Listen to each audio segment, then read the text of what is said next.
I used to feel constantly behind in my home, and if you've been here a while, you remember my journey of decluttering and just showing the world the mess I was managing. And no matter how much I cleaned, it would just keep getting messy again. I would sometimes clean, turn around, it was already undone. And if you have kids, you know exactly what I'm talking about. I mean, everywhere you turn, everybody tells you that you should have a clean and organized home, but the biggest mistake people make is trying to do more routines, more cleaning, more systems, when in reality, an easier home comes from doing less and removing the things that are making your home harder in the first place. Because if your home only works when nobody's touching anything, that's not a system, that's a museum, and realistically, good luck with keeping it that way with kids. So the very first transformational thing that I did was I stopped relying on motivation, because I used to think that if I could just be more disciplined, my home would stay clean. But what I realized is that motivation is extremely inconsistent, especially when you have kids, because your energy is not your own. You can wake up with a plan and then suddenly you're making snacks, breaking up arguments, cleaning something sticky, and you don't even know what it is, and now your routine is completely out the window. So I stopped building my home around motivation and I built it for failure. I know that sounds kind of crazy, but because your home should still function on your lowest energy days, I came up with a zone cleaning routine that already includes 2 days a week that I have for catch-up days built in specifically for the days when I just couldn't do anything. I have at least 2 opportunities on any given week to spend some time catching up from the chaos of previous days, and honestly, just adding these 2 catch-up days has eliminated the guilt for me for days when life just happens. Okay, the next thing that I stopped doing is I stopped relying on doing everything manually. I try to systemize as many things as possible, from robot vacuums, from all kinds of cleaning machines, that I don't have to physically do anything. And for me, as a pet lover, one of the biggest tasks in our home that I was constantly avoiding and was piling up was the litter box. Because it's not just cleaning it, it's remembering, avoiding, and then dealing with it later. And usually at the worst possible time, like when guests come over and you're like,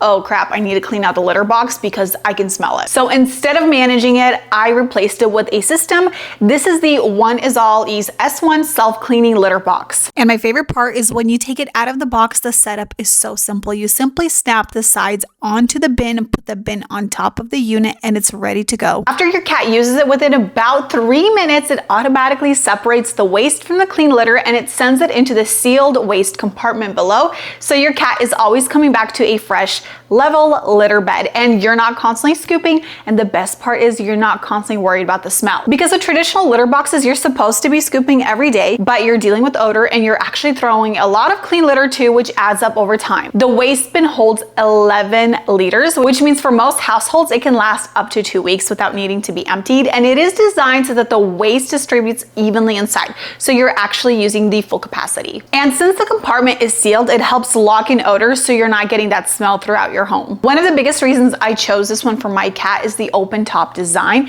Cats naturally adapt better when they see their surroundings, and so this one is really spacious.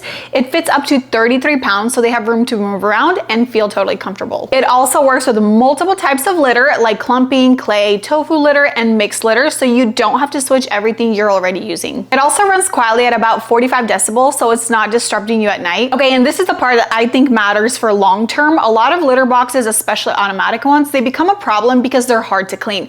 But this one is designed with no cracks or gaps where waste can get stuck. Everything that touches waste is fully removable, like the silicone liner, the splash guard, and the waste components. The entire silicone liner completely covers the bowl, so waste never actually touches the base.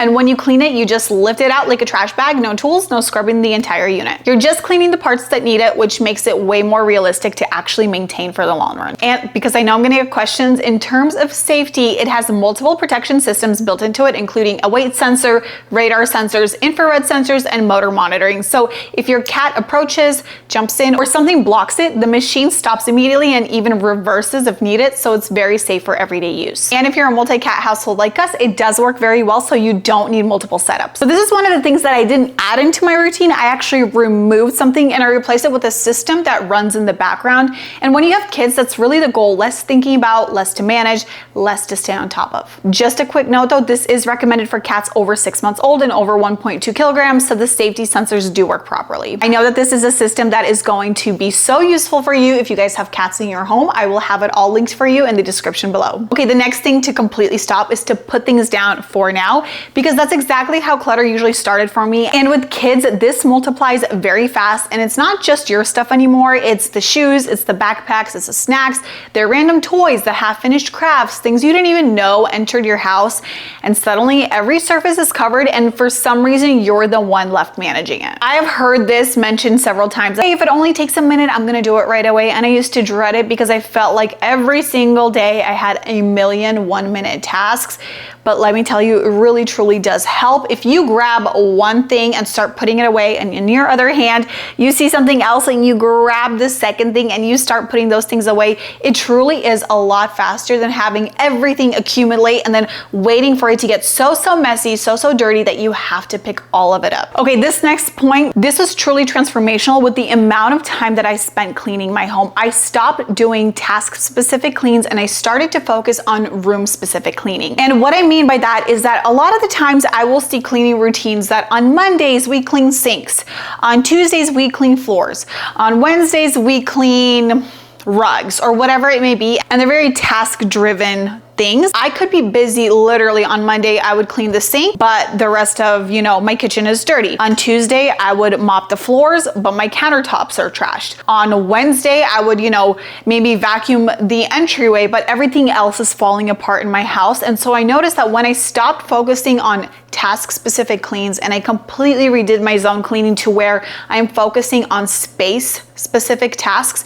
So on Monday, let's say it's a home reset. So I'm taking 45 minutes, 45 minutes to just do a quick tidy of the home. But at the end of that clean, not only do I have one specific tiny area of my home that's clean, I have a general clean. On Tuesday, my space-specific area is the kitchen. So by the time that I'm done with 30 or 45 minutes of a clean, I don't have a clean sink and a clean sink in the bathroom, one clean sink in the kitchen. I have an entirely clean kitchen. So for me, it just helped because when I see an entirely clean space, it motivated me to continue the momentum versus, hey, I know that all of my sinks are clean, but the house still looks messy. I don't know. It just made more sense for me, and it was a huge transformational way of cleaning and kind of adjusting my cleaning routine to fit that. Okay, the next thing that I stopped doing is I stopped waiting until the weekend to clean. Now, I used to work outside of the home more frequently, so throughout the week, I would literally just let everything pile up. And I would say to myself, when I have some time, meaning the weekend that's coming up, I'll just take a few hours and I will clean. But what happened was Saturday would roll around and my house, because it wasn't maintained throughout the week, was so trashed, so atrocious.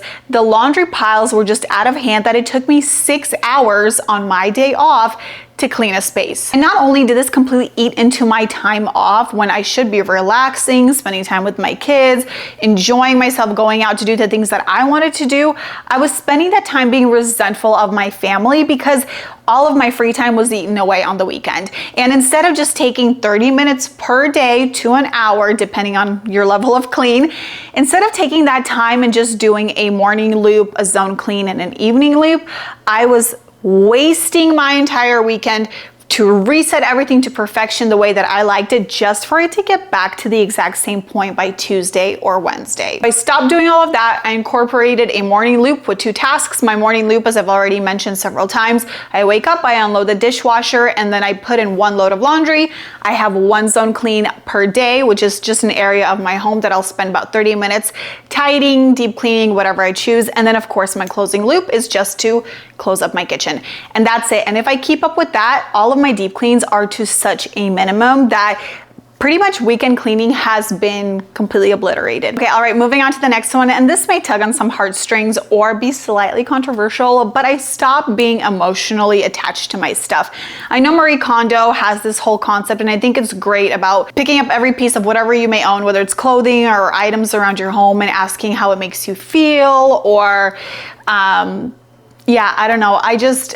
I get the concept, and I think maybe for some people it might work, but for me, it's stop letting your things rule your home. So if you have an emotional attachment to something, either put it away somewhere or limit yourself to the amount of emotionally attached items you allow yourself to keep, but otherwise stop being emotionally attached to things. If you pick up an item and you get anxious about it, about getting rid of it, I think that's a huge sign that that item is actually controlling your emotions, and that item's controlling the way that you act, you think, and you operate in your home.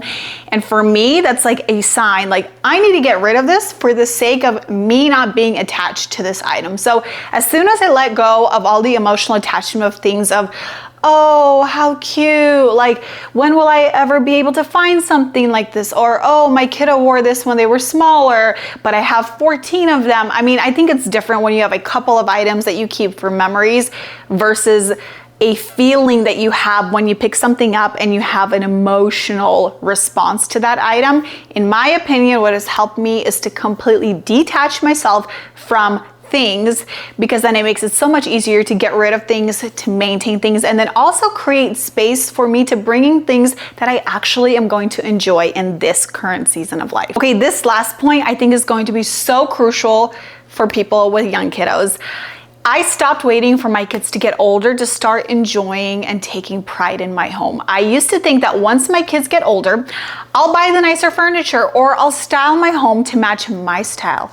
But I realized that I was letting my own years go by without enjoying my space now. Now, yes, I still do style my home with my kids in mind. I'm not gonna go and buy pure white couches that, cost a lot of money, because my kids are bound to bring their friends over and spill something, and I don't want that stress in my life. But I stopped making my home a place or like a containment center for a current season of chaos just to manage, so that once my kids are older, I can actually enjoy my home. I started to enjoy my home in the present moment. I started to style it with things that I love. And instead of worrying that my kids are going to ruin it all, this is a great moment to start teaching your kids. This is how we take care of our space. This is how we take care of each other's space.